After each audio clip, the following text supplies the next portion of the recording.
You have to start to make good words familiar.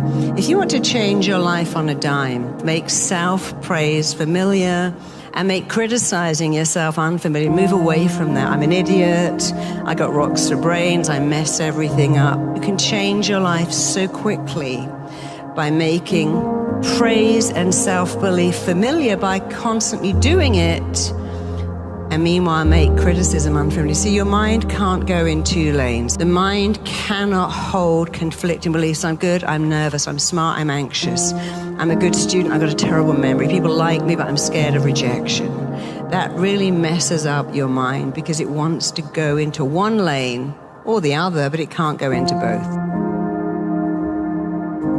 It all comes back to two things: the pictures you make in your head and the words you say to yourself, which you are free to change. The way you feel about everything. Our mind loves what is familiar and really hates what is unfamiliar. If your mind loves what is familiar, all you've got to do is make good stuff familiar. And one of the things you can do to make familiar that will change your entire life is to make self-praise familiar. I'm good, I'm smart, I'm kind, I'm nice, I'm interesting. This is what is so important about your mind. It doesn't know and it doesn't care if what you tell it is good or bad, useful or pointless, beneficial or not. Your mind doesn't know and it doesn't care, because your mind makes your thoughts real every minute of every day.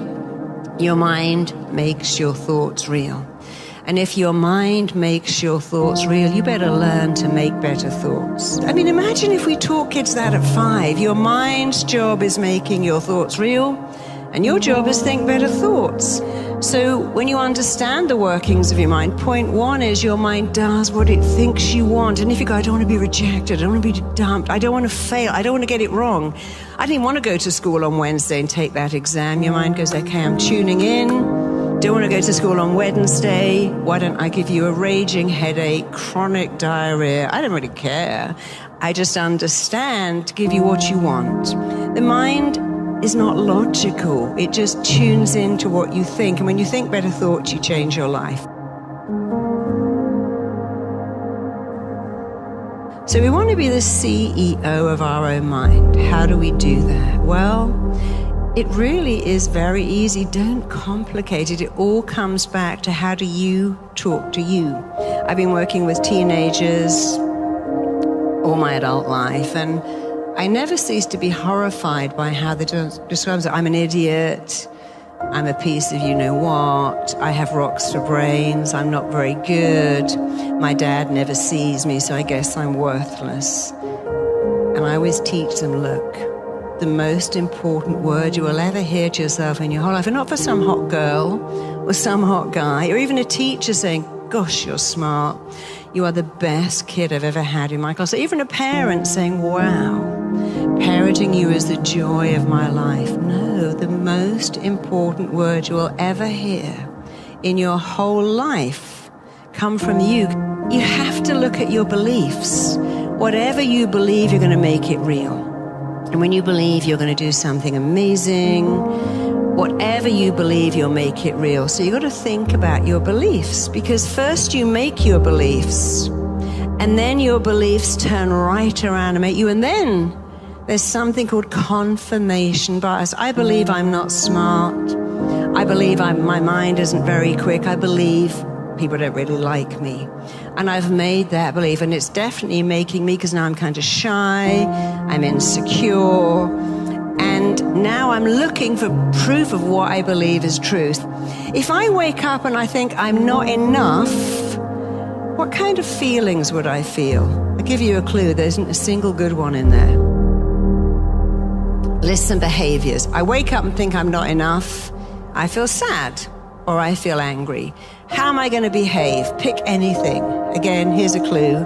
None of them are good. I don't take any risk. I'm risk averse. I stay at home. Maybe I cry. Maybe I act out. Maybe I start bullying people. The emptiness you feel inside is always because of the needs that weren't met. And one of your needs is to believe in yourself. And if you don't have that, you feel this emptiness here not enough. If I'm not enough, guess what I need? More. More food, more praise, more followers on my feed, more alcohol, more something. If I said I'm enough every day, what kind of feelings would I feel? Here's another clue. This time they're all good. You can't say I'm enough and feel terrible. See, words are like balm. If my skin was very dry and I put lotion on, my mind doesn't go, is that from Prada or did you get it free on an aeroplane? Doesn't care. Balm soothes dry skin, and words soothe something else. Words are nourishing. If we think we're enough and we feel happy, powerful, loved, secure, you'd work on your goals with the belief, I can achieve my goals because I'm enough. I'd talk to people. They can't reject me. Nobody can reject me except me, and I'm never going to do that because I'm enough. I would take some risks. You can tell yourself whatever you like. Muhammad Ali said, I told myself I was the greatest before I was. You know what happened? In everyone's eyes, I became the greatest. What a concept. Tell yourself you're the greatest.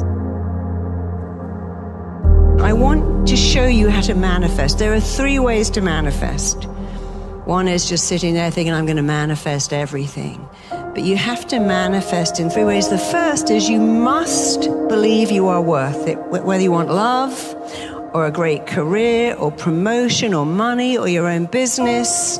If you don't do step 1, which is believe you are worth it, you won't be good at manifesting. The second is you got to really know what that looks like. And then you got to do the work. You'll say, I thought I could just manifest. No, you still got to study, still got to write your program, open your business, work. 80% of your success is down to having a success mindset.